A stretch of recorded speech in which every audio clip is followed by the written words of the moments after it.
કે સોલંકીનું માવતર મારી બેસરાજી પૂજાય છે હો.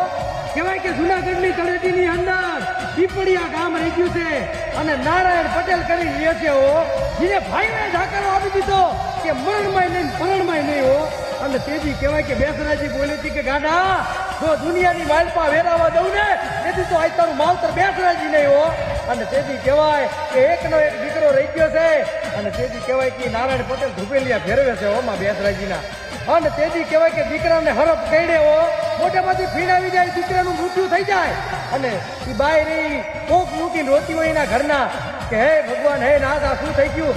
પણ નારાયણ પટેલ તો માં ભગવતી બેસરાજીના ધુપેલિયા ફેરવે હો. અરે ભલા મારા તેથી આવીને એટલું કીધું કરવા દે આ મારા ભાઈઓ રાજી કરીશ તું બધું થઈ જાય છે.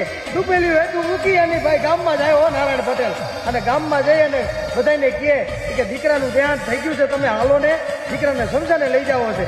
અને તેથી ગામના આવીને એટલું બોલે હો એ કે દીકરાના 3 કાંધી અમે બની અને એક તમે બનો.